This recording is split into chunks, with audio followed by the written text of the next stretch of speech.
ನಮಸ್ಕಾರ. ಬನ್ನಿ, ಇವತ್ತು ಬೀಜಿಂಗ್ ನಗರದಲ್ಲಿ ನಡೆದ ಇವತ್ತಿಗೂ ಉತ್ತರ ಸಿಗದ ಒಂದು ಭಯಾನಕ ಘಟನೆಯ ಬಗ್ಗೆ ತಿಳಿದುಕೊಳ್ಳೋಣ.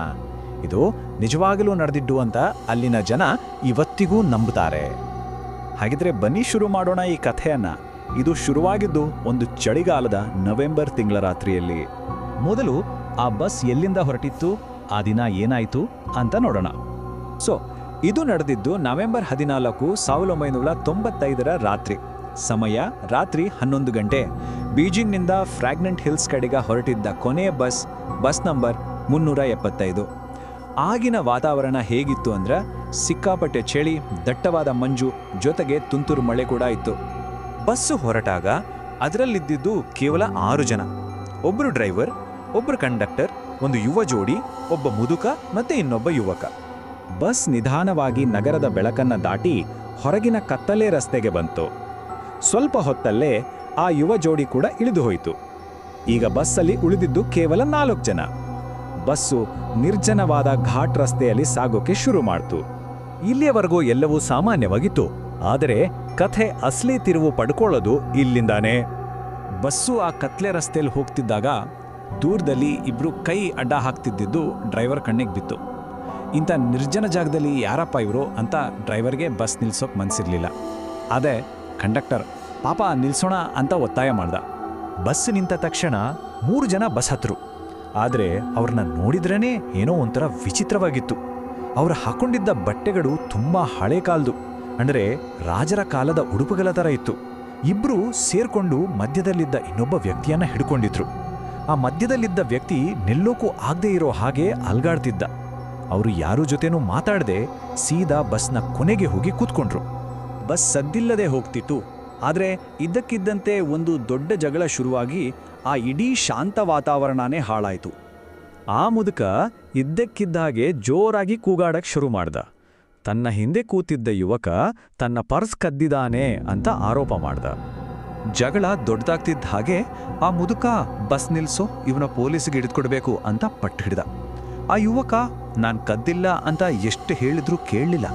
ಈ ಗಲಾಟೆಯಿಂದ ಬೇಸತ್ತು ಹೋದ ಕಂಡಕ್ಟರ್ ಕೊನೆಗೆ ಇಬ್ಬರನ್ನೂ ಬಸ್ನಿಂದ ಕೆಳಗಿಳಿಸ್ಬಿಟ್ಟ. ಅವರಿಬ್ಬರನ್ನೂ ಆ ಕತ್ತಲೆ ಮಳೆ ಸುರಿಯೋ ರಸ್ತೆಯಲ್ಲಿ ಬಿಟ್ಟು ಬಸ್ 375 ಮುಂದಕ್ಕೆ ಹೋಯಿತು. ಅದರ ಕೆಂಪು ಲೈಟುಗಳು ನಿಧಾನವಾಗಿ ಮಂಜಿನಲ್ಲಿ ಮಾಯವಾದವು. ಆದರೆ ನಿಜವಾದ ಕತೆ ಶುರುವಾಗಿದ್ದೇ ಆಗ. ರಸ್ತೆ ಮಧ್ಯೆ ನಿಂತಿದ್ದ ಯುವಕನಿಗೆ ಸಿಕ್ಕಾಪಟ್ಟೆ ಕೋಪ ಬಂದಿತ್ತು. ಆದರೆ ಆ ಮುದುಕನ ವರ್ತನೆ ಇದ್ದಕ್ಕಿದ್ದಾಗ ಹಾಗೆ ಬದಲಾಗಿತ್ತು. ಅವನ ಮುಖದಲ್ಲಿ ಭಯ ಕಾಣಿಸ್ತಿತ್ತು. ಆ ಯುವಕ ಕೋಪದಿಂದ ಏನೋ ಅನ್ನೋಕ್ ಹೋದಾಗ ಮುದುಕ ಹೇಳಿದ, ನಾನು ನಮ್ಮಿಬ್ಬರ ಜೀವ ಉಳಿಸಿದೆ. ಆ ಜಗಳ ನಾನು ಬೇಕಂತಲೇ ಮಾಡಿದ್ದು. ಯಾಕಂದ್ರೆ ನಾವಿಬ್ಬರು ಆ ಬಸ್ಸಿನಿಂದ ಕೆಳಗೆ ಇಳಿಬೇಕಿತ್ತು. ಯುವಕನಿಗೆ ಏನೂ ಅರ್ಥವಾಗಲಿಲ್ಲ. ಆಗ ಆ ವೃದ್ಧ ಒಂದು ಭಯಾನಕ ಸತ್ಯವನ್ನ ಹೇಳಿದ. ಹೊಸದಾಗಿ ಹತ್ತಿದ್ರಲ್ಲ ಆ 3 ಜನ, ಅವರಿಗೆ ಕಾಲುಗಳೇ ಇರಲಿಲ್ಲ. ಅವರ ಬಟ್ಟೆಗಳು ನೆಲಕ್ಕೆ ತಾಕ್ತಿತ್ತು, ಆದರೆ ಅವರ ದೇಹ ಗಾಳಿಯಲ್ಲಿ ತೇಲ್ತಾ ಇತ್ತು. ಅವರು ಮನುಷ್ಯರಲ್ಲ, ಬಹುಶಃ ದೆವ್ವಗಳು ಅಂತ ವೃದ್ಧ ನಡುಗುತ್ತಾ ಹೇಳಿದ. ಇದನ್ನ ಕೇಳಿ ಇಬ್ಬರಿಗೂ ಭಯವಾಗಿ ಹತ್ತಿರದಲ್ಲಿದ್ದ ಪೊಲೀಸ್ ಚೆಕ್ ಪೋಸ್ಟ್ಗೆ ಓಡಿ ಹೋಗಿ ನಡೆದಿದ್ದನ್ನೆಲ್ಲ ಹೇಳಿದ್ರು. ಆದರೆ ಅವರ ಕಥೆಯನ್ನು ಕೇಳಿ ಪೊಲೀಸರು ನಂಬಲೇ ಇಲ್ಲ.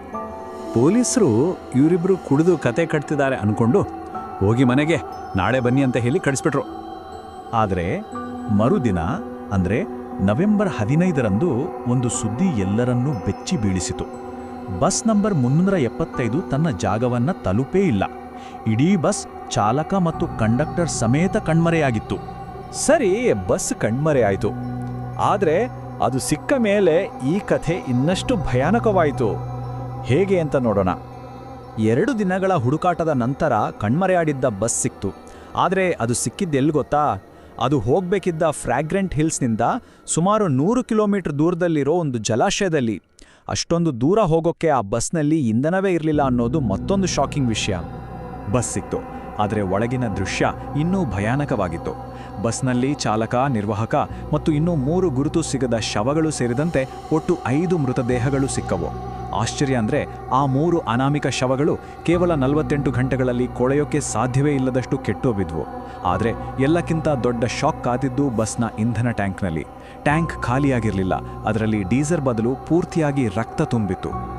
ಇಂಧನವೇ ಇಲ್ಲದ ಒಂದು ಬಸ್ 100 ಕಿಲೋಮೀಟರ್ ದೂರ ಹೇಗೆ ಪ್ರಯಾಣ ಮಾಡ್ತು ಮತ್ತು ಅದರ ಡೀಸೆಲ್ ಟ್ಯಾಂಕ್ನಲ್ಲಿ ರಕ್ತ ಎಲ್ಲಿಂದ ಬಂತು? ಈ ಪ್ರಶ್ನೆಗಳಿಗೆ ಇವತ್ತಿಗೂ ಉತ್ತರ ಸಿಕ್ಕಿಲ್ಲ. ಇದೇ ಕಾರಣಕ್ಕೆ ಬೀಜಿಂಗ್ನ ಈ ಘೋಸ್ಟ್ ಬಸ್ ಕತೆ ಇಂದಿಗೂ ಬಗೆಹರಿಯದ ದೊಡ್ಡ ರಹಸ್ಯವಾಗೇ ಉಳಿದಿದೆ.